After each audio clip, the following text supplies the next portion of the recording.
Good morning, friends. So today, what we are talking about is eye contact.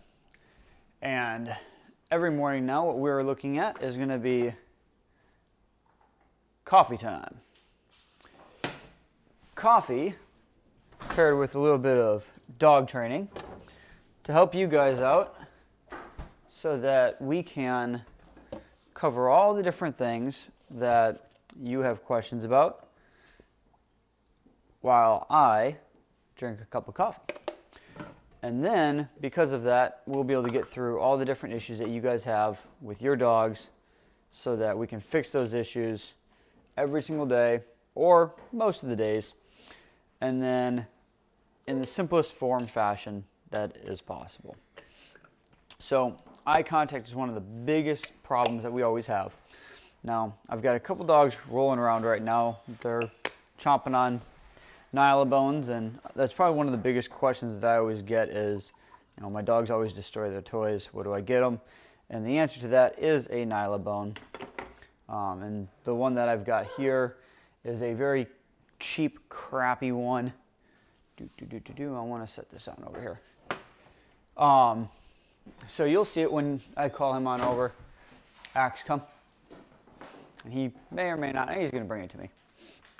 So he'll come on over, he'll give it to me. But I'll bring this on over to you guys so you guys can see it. The outsides are actually the chew points. So this one is the one that they love to chew on. And then this is the one that actually they're not too fond of for whatever reason. It's the exact same on each side, but they love that side for some reason. And the centerpiece is just, it's a textured strip, and they didn't like that, so they decided they were just going to take it off. So we had to pull that piece entirely off. But down. Thank you. So what I'll do is, there you go, so you guys can see exactly what it is. And this, again, has lasted for years. And they finally worked the centerpiece off, and yeah, there she goes. So I'm going to take this, and I'm just going to set this on. We'll set it on up here. Now, again, biggest thing that we're looking at is going to be eye contact. So whenever he looks up at me, I'm going to be looking down at him. We have this beautiful eye contact. Hi, buddy. Off. Thank you. Off. Axe. Off. Good boy. So, axe it. And you notice every time he's sitting, he's looking up at me.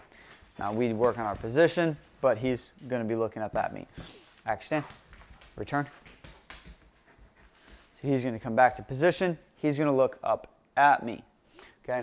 A lot of people, every time that we look at them when we're training, they're not watching their dogs. They're staring over here. They're looking at their friends. They're looking at their phones. They're doing whatever else they're doing. So the first thing that we always have to look at is, are you looking at your dog? And the shortest answer to that is almost always no. So if I look at him, if I stare at him, the biggest thing I'm going to get back from him is him staring back at me. Axe, come back. So the more I just get into this gridlock staring, he's just going to stare right back to me. And I can keep treating that. I can keep paying that. Now, we have some fun when we get into these cool little staring contests. Because the longer that he stares at me, I can just count it in my head. 1, 1,000, 2, 1,000, 3, 1,000, treat. 1, 1,000, 2, 1,000, 3, 1,000, 4, 1,000, treat. But we keep increasing eye contact, and we keep rewarding good eye contact. And then we notice that even though we'll be at a good long distance, we'll still maintain that eye contact. So when we start working on our stays, we'll get eye contact as well. Pros of good eye contact. If he's focused on me, he's not focused on anything else that's going on around him, especially when we're training and we're working on obedience. Around the house when we're playing, eye contact is what it is.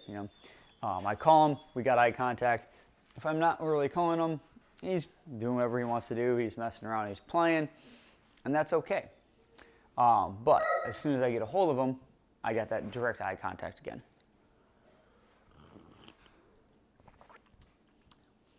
So, how do we get eye contact?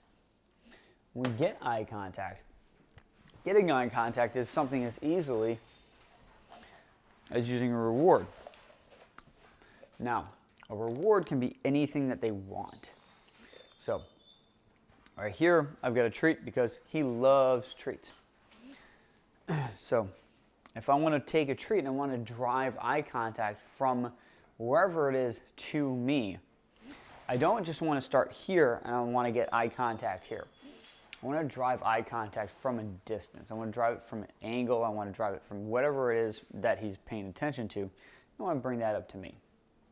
So if his eye contact's on the floor, I'll bring eye contact from the floor on up to me, and then I'll give him the treat right there. So driving just eye contact, I don't need to give a command for it. All right? I just want to get eye contact. I just want you looking at me. So I don't necessarily need to give it a command. I can give it a command. What's our command sets? You know, if I teach you to look at me when I give you a command, that command would be his name. So I would say then, ax, and I would give him his command when he gives me eye contact. And that's actually how we train a dog, their name. We'll have a whole nother segment on just name teaching. But looking at just eye contact, notice how he's staring right at my eyes. Boom, that works great. Nope, leave it. And he did not leave it. Bad dog. But bringing the eye contact, I can bring him down, I can bring him around. As long as he'll trace that treat, where do I want to end up? With eye contact. Now you can notice how close I am when I'm doing this. If I'm close up to him when I'm getting my eye contact, then I'm going to be working better off. There's less variables, there's less distraction, and I know that he understands that I'm getting perfect eye-to-eye contact every single time that I do this. I know, yes, you're a goofball. So, when it comes down to teaching your dog how to look at you, how to get that perfect eye contact, you want to get a motivator, whether it's a toy, whether it's a treat, whether it's another person. It doesn't matter what it is. If your dog's a jumper, you can use jumping to get eye contact. It's not that hard to do. So, anything that your dog wants from you, you can utilize to get eye contact with. And then, once you get that eye contact, maintain eye contact. Yeah. And we keep eye contact going. And that's good boy. And we're off. Here's a good boy. Yes. Good boy. Good. So, when we start looking at how to maintain eye contact, then it's just extending that duration of eye contact. And we want to do it, my little treat cup here. Always keep treats on you at all times. If you don't have them on you, have treats stationed throughout the house. So here, if I want to work from a distance, what I'm going to do is my eye contact, I'll hold it at my nose. I'll make sure that he stays there staring at my nose. And I'll count my time, 1, 1,000, 2, 1,000, 3, 1,000. Never count out loud, by the way, guys. Dogs will learn how to count very quickly. And then I'll go right back to him. So it's going to go his nose, my nose, time, his mouth. Okay? Nose, nose, mouth. Now, when I reward, this is very, very important as well.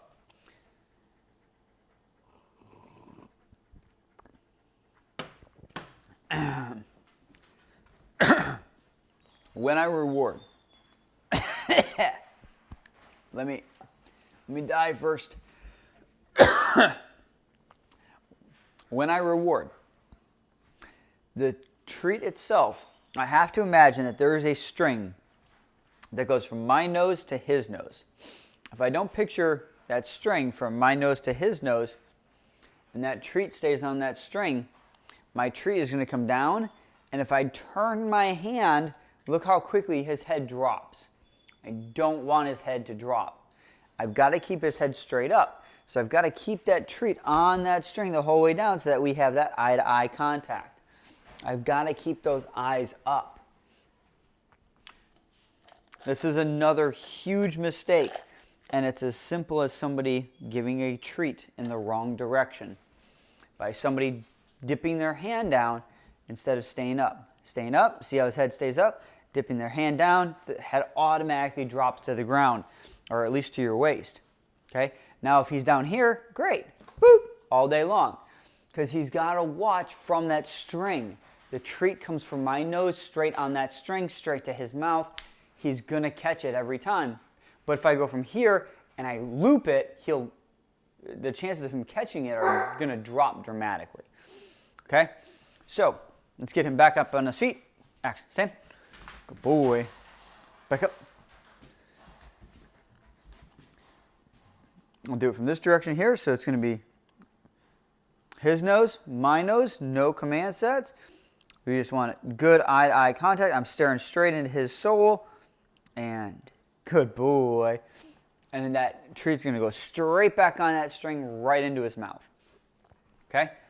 Axe down. So, couple little things to work on. Work that eye-to-eye contact. If your dog's bouncing all over the place, you can still do it. It just takes a little bit longer because you're working off of what we call that flash or momentary eye contact. As soon as you get it, that millisecond timing, pop that treat in there. All you have to do is you have to get a little bit of eye contact and you have to extend it. Your eye contact isn't going to be, a full second. It's going to be a quarter of a second or an eighth of a second, and that's okay. As soon as it crosses your eyes, you can mark that command. Or you can mark exactly what you want when you want it. And that's really what we're going for, is we want to get exactly the mark of, I want you to look into my eyes. Once we start getting that eye contact, we can take eye contact and we can drive eye contact into so many different things. And that's really where we need to get into, is taking eye contact and being able to shape it into basically any other command set that we want. But we have to get eye contact first. So until next coffee day, we'll see you guys later.